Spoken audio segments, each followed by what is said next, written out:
This video is sponsored by AlphaDraft, where you can play fantasy esports such as Counter-Strike Global Offensive, Dota 2, League of Legends. Go to the link in the description box below if you'd like to do so through my referral link. They also sponsor a CSGO podcast that I do. In fact, they sponsor all of them. They do counterpoints, but they have their own one that they produce called By the Numbers. I'll have the latest episode down there. Me and Richard Lewis do that. IceFrog. For anyone who doesn't know about Dota, Defense of the Ancients, Dota 2, I'll give a brief introduction to who IceFrog is to explain why I think Counter-Strike Global Offensive needs someone like this, or it would be ideal if we could have someone like this. Essentially, IceFrog is the lead designer for Defense of the Ancients, which is Dota, and Dota 2. Now, I won't go into why Dota 2 isn't Defense of the Ancients 2. That's just a pointless side topic. Anyway, those two games, one essentially being the sequel, the spiritual sequel, whatever you legally have to call it.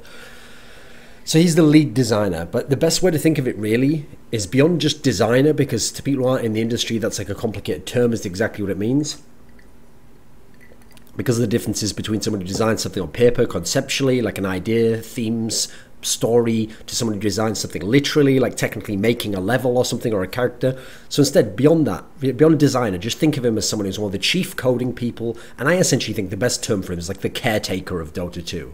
He's the guy who really oversees all these things, and has been there since very early on, you kind of get the sense that he's like the in-game leader in a sense, as in like he has the overall approach of what's our identity as a game, what's the strategy of how we're going to implement that, and then maybe some of the smaller tactical aspects, okay, maybe other people have their input there, or they get to handle this aspect and he delegates that, but he's managing the overall strategy, the approach they're going to take, and then the overall identity of what Dota is supposed to be as a game. What does it emphasize? What is it not?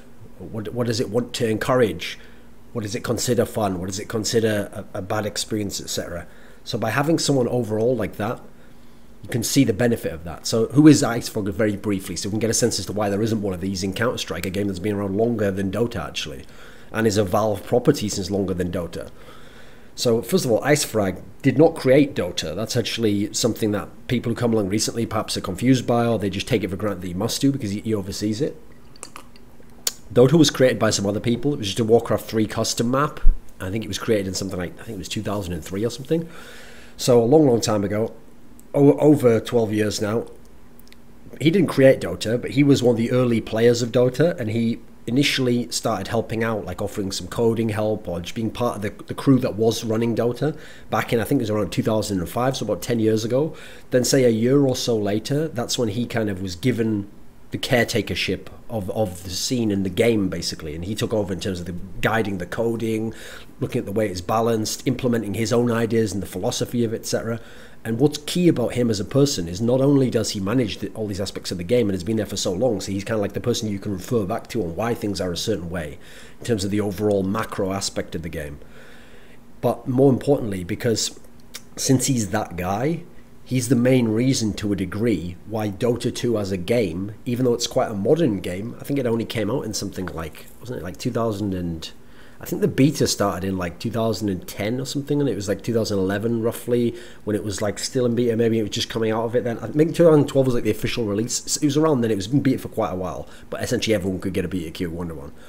So he's one of the main reasons why, even though it's a more modern game, it is a very hardcore game and retains a lot of purity as a sequel that other sequels in esports do not. StarCraft 2 does not have the kind of purity of what made Brood War brilliant in a new game. Now, we're not saying the exact same features, but even in the way they've changed it, they've actually betrayed some of the Brood War philosophies, or the things that, even though they weren't designed to be like that in Brood War, made Brood War a brilliant game and made the balance a certain way and made the philosophy of the game and made certain strengths emphasized and celebrated that weren't in StarCraft 2. Likewise, CSGO is a vastly inferior game to Counter-Strike 1.6 in many senses. Now, not, again, that we have to copy what's in 1.6, but you look at what's in 1.6 and you look behind the feature and ask, what is happening here? Why does it interact with another game mechanic this way? In what way does this emphasize skill? And it isn't able to carry over those concepts even into a new game in a new way. It fails to, and sometimes it goes 180 against it, and it has stuff like pistols which encourage you to spam and move and not fire slowly and accurately, things that go entirely counter to the original philosophy and what made the game brilliant in many senses.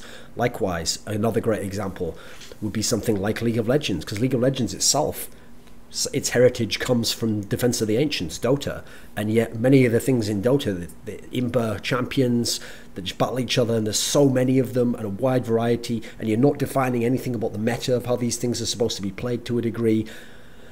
Mechanics of the game, even like the fact that every champion uses these summoner spells like Flash, whereas that's like the blink dagger and Dota. Like there's all these things that are nothing alike, and in many ways it's quite a diluted version to some degrees compared to what Dota was. So it's taken some of these hardcore qualities and purposely diluted them so that more people in theory will like them because they're not as difficult to understand, they're very simplistic, there's not as many variables.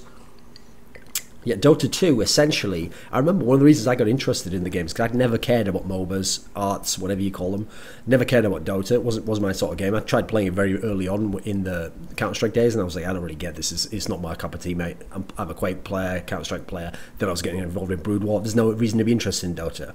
But one of the things that did interest me was when I came to the period where all these sequels were coming out, someone said to me, because I'd always argued that actually you should do this, you should look at the fundamental principles that made the game brilliant before.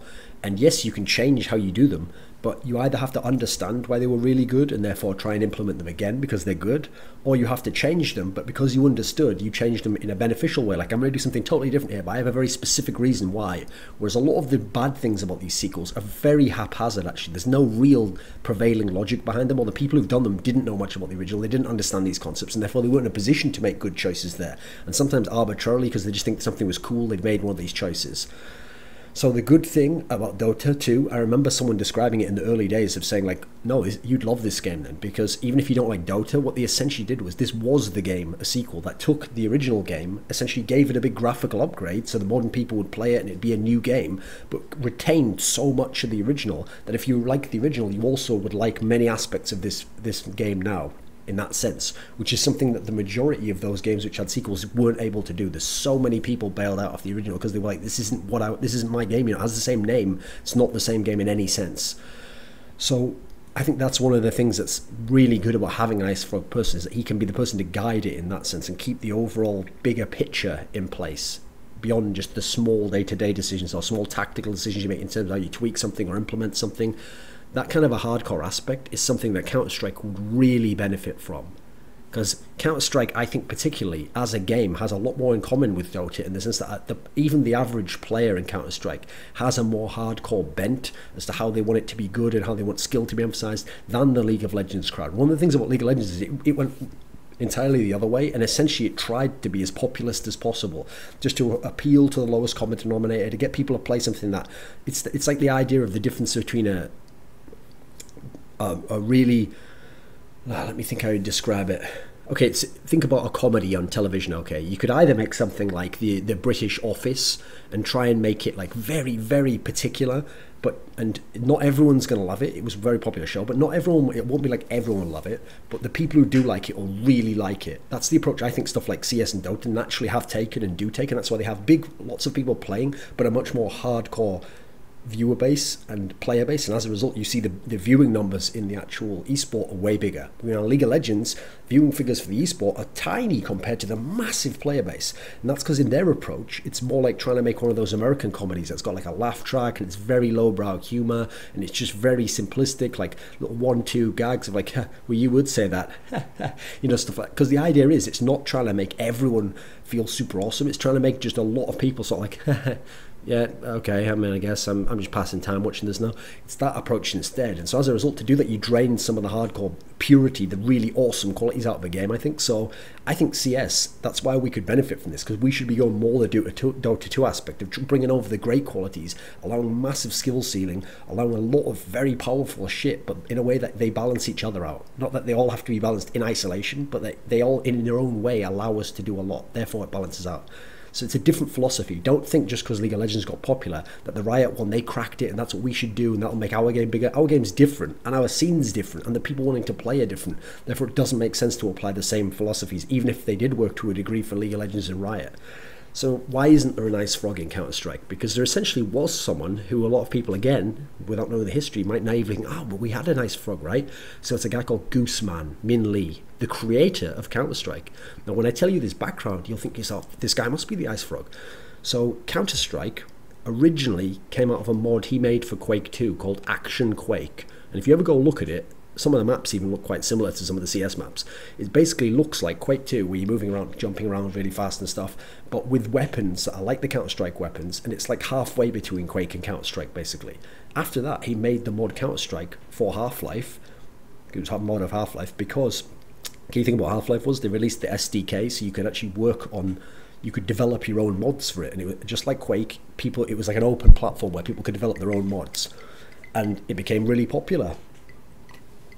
And so the beta, which I think was released in I think it was like June of '99, came out, and because everyone owned Half-Life as a game anyway, because it was a brilliant single-player game, and at the time, all PC gamers, it was super popular. Tons of people had it, I had it. It meant that if you wanted to try out a mod like Counter-Strike, when you heard about it, when you saw it in games magazines, or you met someone at a LAN who was playing it, it was essentially free. You already had the games, you already had your serial key, you installed the mod. So as a result, the amount of people who could try this mod was huge. People didn't have to put money down and buy the game. So tons and tons of people started playing it. It got really big even in the beta phase. In the beta phase, it was massive already. And so Valve noticed this, Valve got involved, they picked it up. And so the beta phase of Counter-Strike was about 17 months, okay, before it went into retail, before version 1.0. So in this beta phase, Guzman was the guy. He coded the game, he was in charge of the game. I think he had a little bit of help elsewhere. Like people sometimes say, what did the Cliffy guy do? Apparently all we know is he did the radio sounds, but apparently he maybe did something else as well. Like maybe he helped out a little bit here and there, but it was mainly Guzman, okay? And then he was gradually building a team of the odd other person would help, map makers, people would make maps from the community. He was the main guy though. And then when Valve takes over, okay, he joins Valve, but actually very early on, he's departing and he's off, and he was working on a Counter-Strike 2. He was working on a sequel to Counter-Strike, which eventually, it only took a year or two, it was abandoned. He ended up leaving Valve. He went off, did his own different game years and years later, 10 years later, he did tactical intervention or something it was called. It wasn't very good. And essentially, CS itself, while he was gone, his stewardship was gone and Valve just took over, remained largely unchanged from that point. It didn't have a whole lot of updates. It would have these big changes, but they were paradigm changes, but only every couple of years, and mainly version changes. So you went to 1.5 and that changed some of the things, jumping, spraying. 1.6 had money changes, round timers, map tweaks. Then later on, we came to CS Source. This was a really bad game early on as Valve ran it. And again, we don't know who the main people, I couldn't tell you who the main people at Valve who had to say in this and that and so forth. There wasn't transparency like that. Then in the game, when it was pretty much competitively, it was never going to get past a certain point. Way too late. They farmed it out to Hidden Path.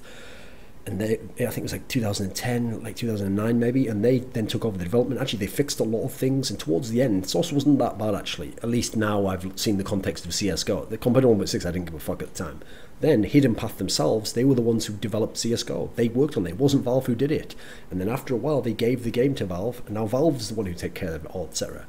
So the point I'm making here is actually Guzman's the opposite of an IceFrog. He was the guy who created Counter-Strike. He was there at the very early period. Then as soon as it was a huge game and a real retail game, that's when he exits exit stage left basically. Someone else comes in, so your stepdad, and then he's just making all these, sometimes just being absent and barely even helping out, not doing anything. You're like, hey, you're not my real dad. But apparently everyone forgets that and they think this is their real dad. No, this guy had nothing to do with creating you, nothing to do with that. And he's made all the bad decisions that have fucked up your life. So Valve have done a bad job in terms of the stewardship of CSGO, because normally if they'd create CSGO, or even Counter-Strike the original one, you could at least say, well, at least you made all the good aspects as well, so even if you did this wrong, that's not, no, in many senses they took over and fucked up a lot of shit.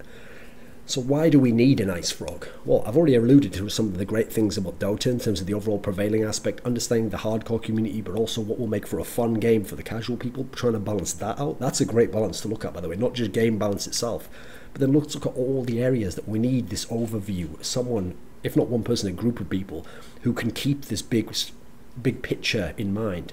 So when it comes to maps, we need people to help out when people are designing the map, so that at that point you can kind of be talking to them through the process of that's maybe going to cause issues in this sense. Have you thought about this instead? Here's some things that in the past, general guidelines of what's worked in map making and what tends to be popular both for public and for esports side, competitive. What are you working on this? Layouts in terms of, right, let's look at how we can help you tweak a map on this little area here so that smokes won't get caught there. Whatever, a person who they could go to in this sense, always an overview articulating this would be great. Weapon balance, obviously, we need to tweak certain weapons. Some weapons need to be entirely rehauled and redesigned. Some maybe need to be taken out of the game. Some need to be replaced with something else. Change how much they cost. Change the weapon that change the damage variables, change how they're fired, the sprite. There's all these aspects, and so again, we need someone who's thought of the philosophy of how the game will be made, who knows, like, okay, not only do I know the philosophy, I know how to articulate that, I know what I want to get out of that, I know what doesn't apply to that. I'm open to people discussing this aspect. Do we take a fork in the path and go this way or that way? All these different components, but you need to have someone you're referring back to in a sense. It's like my thing about making the rankings. The reason why I do it is because, again, I can explain all these details, I can give my philosophy, I can be consistent month to month with my philosophy, but I can also take into account newer things that happen. It's a lot more difficult to just do an arbitrary system where 1 month someone does something, then someone else comes in and joins the company and does something different. If CS could have its own IceFrog, I think it'd be awesome for the game, personally. Thanks to AlphaDraft.